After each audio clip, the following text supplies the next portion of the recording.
Assalamualaikum warahmatullahi wabarakatuh. Perkenalkan, saya Alexander Depatra akan mempresentasikan makalah saya yang berjudul Pendekatan Kontrak Efisien untuk kegunaan dalam pengambilan keputusan oleh perusahaan. Yang pertama yaitu bab 1, pendahuluan. Latar belakang pada makalah ini adalah kontrak yang efisien dan kinerja manajer yang baik merupakan suatu hal yang berperan penting dalam tata kelola perusahaan dan pelaporan keuangan. Keputusan yang diambil perusahaan membantu investor dalam memprediksi kinerja perusahaan di masa yang akan datang. Ada beberapa pandangan pada perusahaan dalam teori kontrak efisien, yaitu dalam memaksimalkan prospek suatu perusahaan untuk bertahan. Teori kontrak mengatur cara yang paling efisien. Suatu perusahaan dengan perusahaan yang lain memiliki efisiensi tata kelola perusahaan yang berbeda-beda, tergantung pada faktor-faktor seperti lingkungan, hukum, dan kelembagaannya, dan lain sebagainya. Salah satu komponen penting dari tata kelola perusahaan yang efisien adalah kontrak yang efisien, di mana suatu perusahaan secara optimal harus menyeimbangkan manfaat dan biaya kontrak. Selanjutnya yaitu rumusan masalah. Beberapa rumusan masalah yang akan dibahas pada makalah ini adalah: yang pertama, apa yang dimaksud dengan teori kontrak efisien? Yang kedua, bagaimana suatu kontrak dapat dikatakan efisien? Yang ketiga, bagaimana cara membedakan efisiensi dan oportunisme dalam melakukan kontrak? Yang keempat, kebijakan akuntansi untuk efisiensi kontrak. Yang kelima, bagaimana kekakuan kontrak tersebut. Baiklah, selanjutnya yaitu bab 2 atau pembahasan. Yang pertama, pengertian teori kontrak efisien. Kontrak efisien merupakan suatu hal yang sangat penting dan berpengaruh signifikan terhadap pengelolaan perusahaan atau good corporate governance.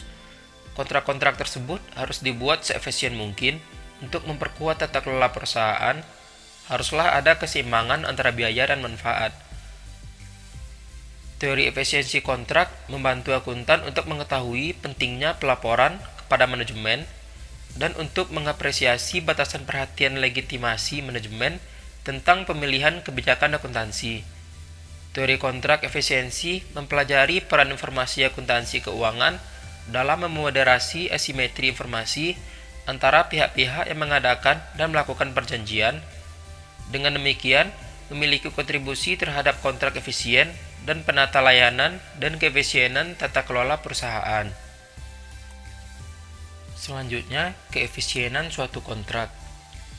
Kontrak dapat dikatakan efisien jika kontrak tersebut memenuhi dua faktor. Yang pertama, agen dan prinsipal memiliki informasi yang simetris. Maksudnya, informasi yang dimiliki dari berbagai pihak harus seimbang, sehingga tidak ada informasi yang disembunyikan guna mengambil keuntungan bagi salah satu pihak. Yang kedua, risiko yang dipikul agen yang berkaitan kecil, sehingga seluruh agen memiliki kepastian yang tinggi mengenai imbalan yang akan diterima.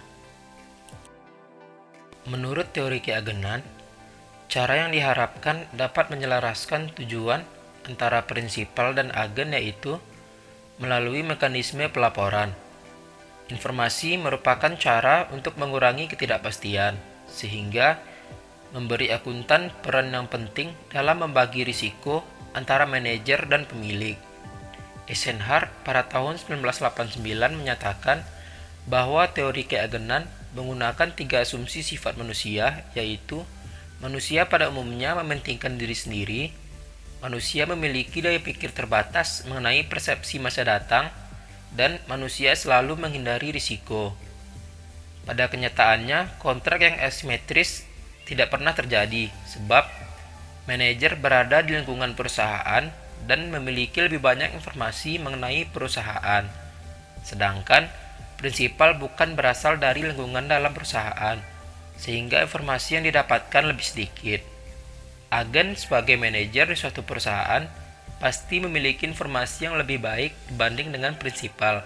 Sebabnya, agen akan berusaha memaksimalkan keuntungan sendiri dengan melakukan tindakan yang tidak seharusnya, namun tindakan ini tidak merugikan prinsipal.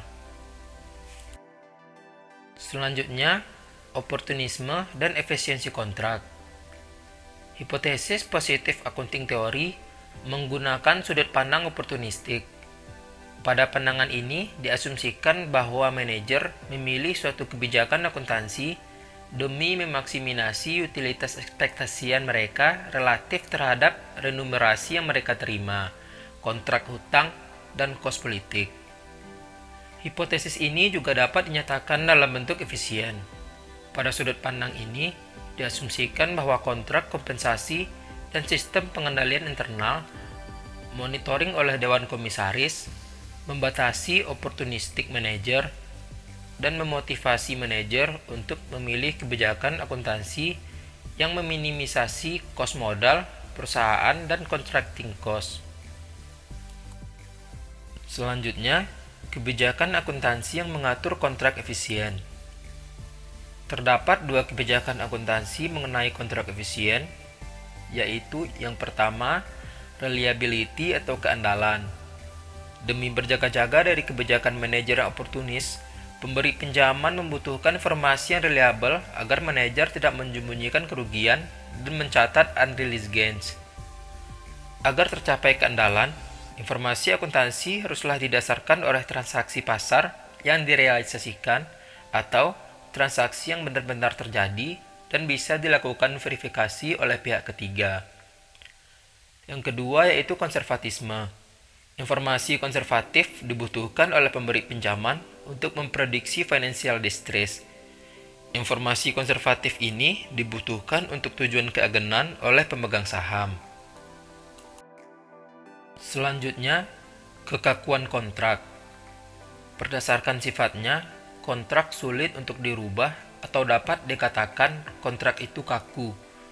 Banyak kontrak seperti kontrak utang. Kontrak ini umumnya bersifat jangka panjang. Kontrak jangka panjang bergantung pada variabel akuntansi. Jadi ada kemungkinan bahwa standar akuntansi akan berubah seiring dengan masa kontrak. Terjadinya perubahan seperti ini akan memungkinkan terjadinya peningkatan pelanggaran. Bab 3 atau penutup.